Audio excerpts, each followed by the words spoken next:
Shalom Bapak Ibu Saudara-saudara yang diberkati Tuhan. Kita akan mendengarkan dan merenungkan sabda Tuhan. Sebelumnya kita bersatu di dalam doa. Terima kasih kami ucapkan kepadamu ya Tuhan, besar kasih Tuhan dalam kehidupan kami. Tuhan berikan kami kesempatan untuk memperoleh kehidupan dan kesehatan. Dan Tuhan masih izinkan bagi kami pada saat ini mendengarkan sabda Tuhan.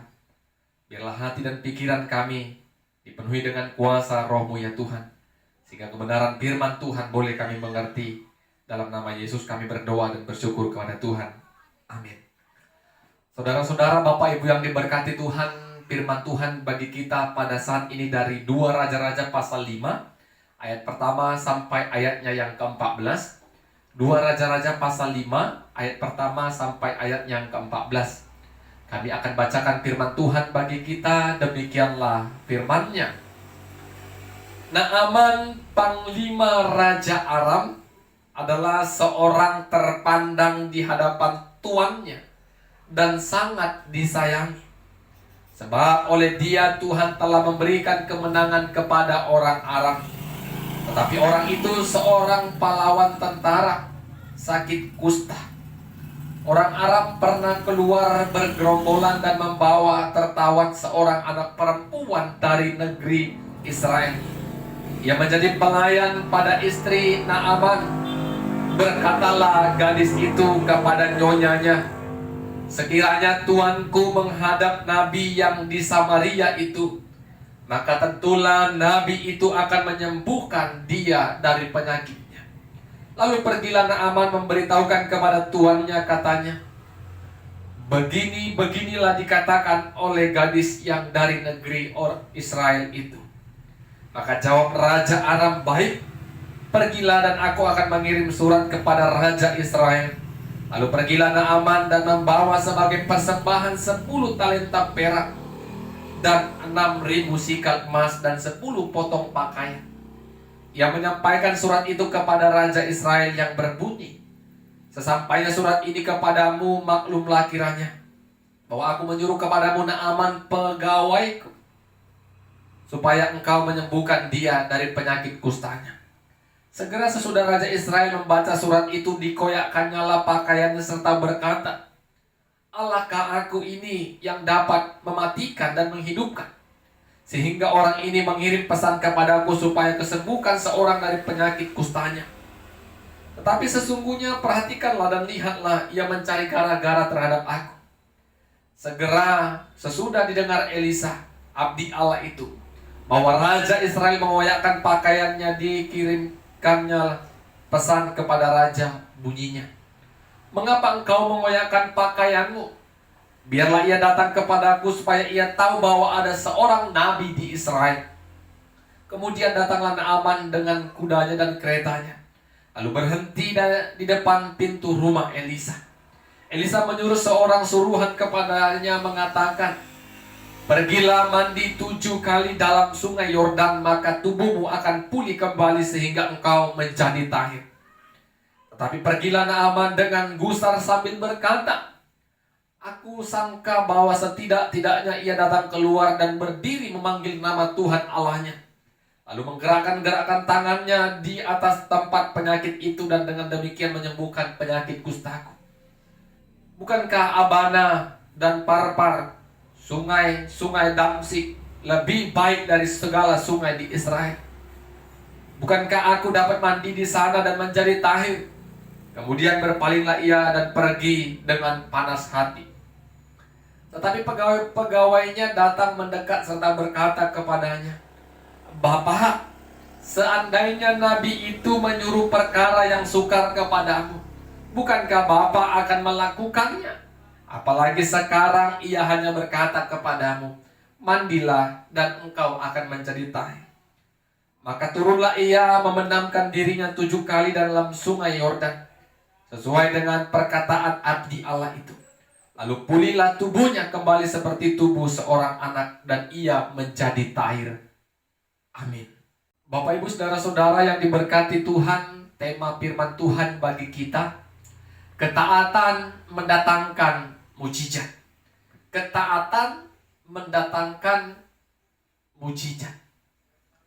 Bapak Ibu saudara-saudara yang diberkati Tuhan, ketika ada orang yang memiliki pangkat atau kedudukan, bahkan harta yang baik, maka sangat jarang mereka ini mau mendengarkan orang-orang kecil, orang-orang pinggiran.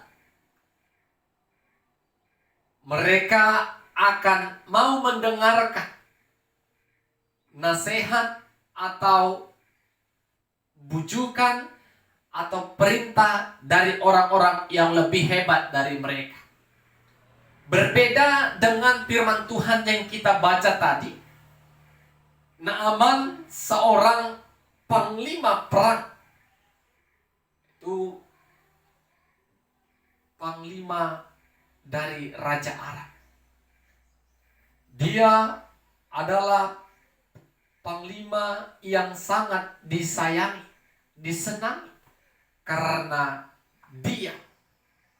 mereka mengalami kemenangan.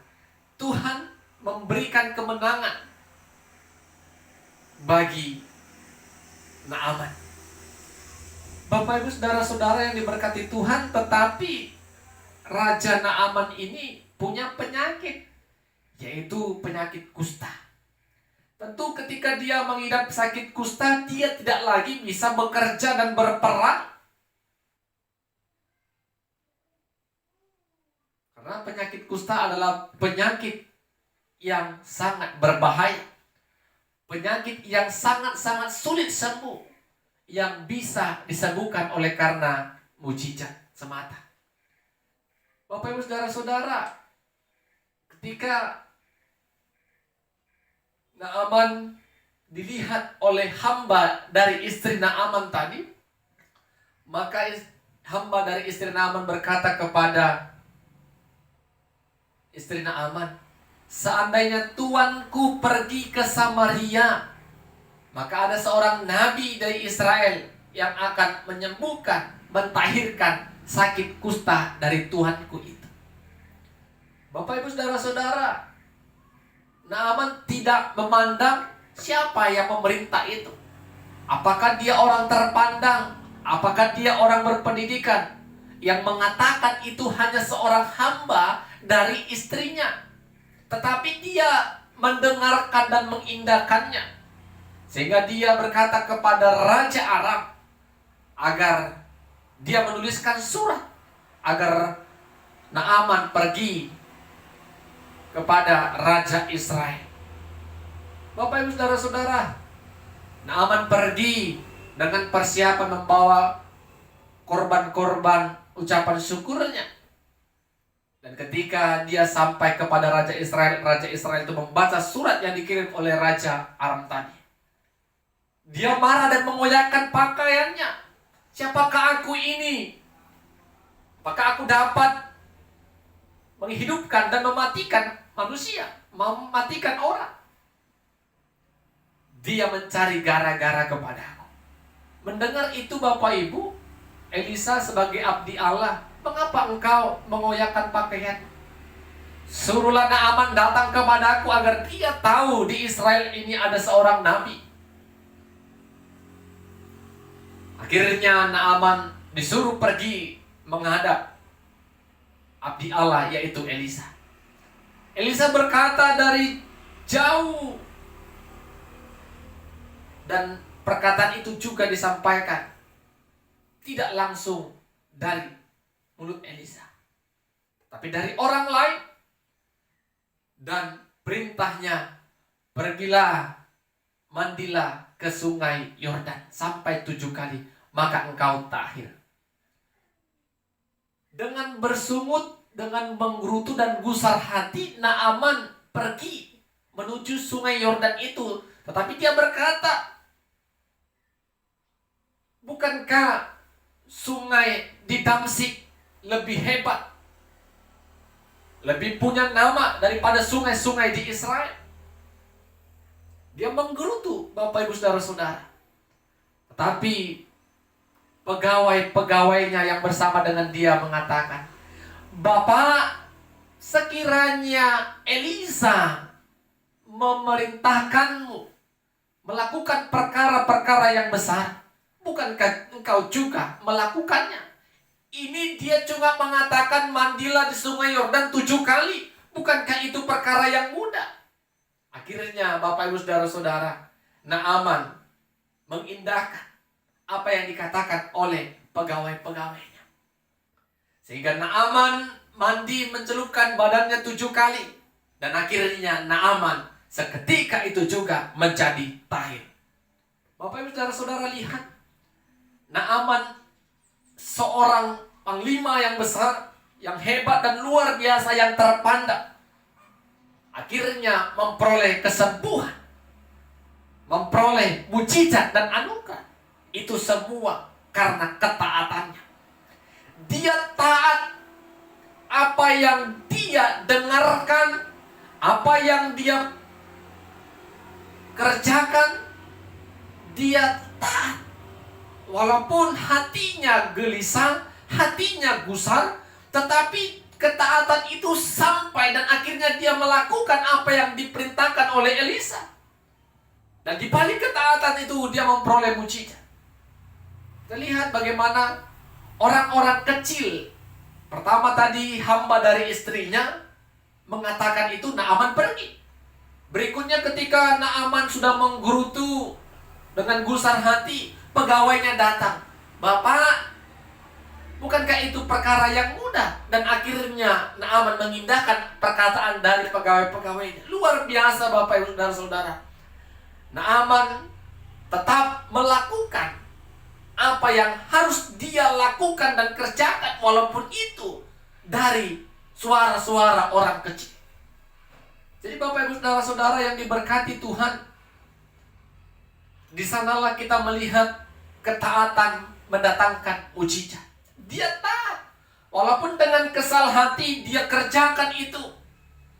Sama seperti ketika ada perintah kepada kita, baik itu perintah melayani, kita tunjukkan ketaatan kita sampai perintah dan tugas itu benar-benar kita lakukan, maka di baliknya itu akan ada buah yang benar-benar terlihat.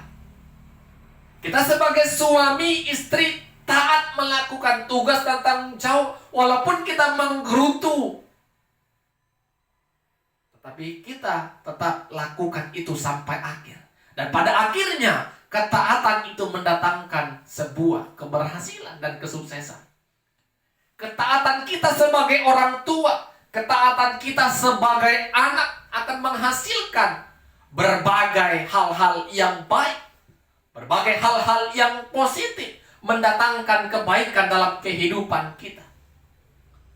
Di Bapak Ibu Saudara-saudara, tidak ada hal yang negatif ketika kita menjadi orang yang taat. Taat kepada Tuhan, taat kepada perintah, taat kepada peraturan, taat kepada nasihat. Ketika kita menjadi orang yang taat, maka segala kebaikan akan menghampiri kehidupan kita. Mari Bapak Ibu belajar taat. Belajar seperti Naaman. Dia tetap lakukan itu, sehingga dia merasakan anugerah Tuhan. Amin, kita berdoa. Firman-Mu mengajari kami pada saat ini Tuhan untuk menjadi orang percaya yang taat. Biarlah ketaatan kami melakukan segala tugas dan tanggung jawab yang Tuhan berikan kepada kami, menghasilkan buah yang baik, menghasilkan kebaikan-kebaikan untuk setiap kehidupan kami. Roh-Mu yang kudus memampukan kami untuk melakukan sabda-Mu Tuhan. Dalam nama Yesus kami berdoa dan bersyukur. Amin. Shalom. Tuhan Yesus memberkati kita semua.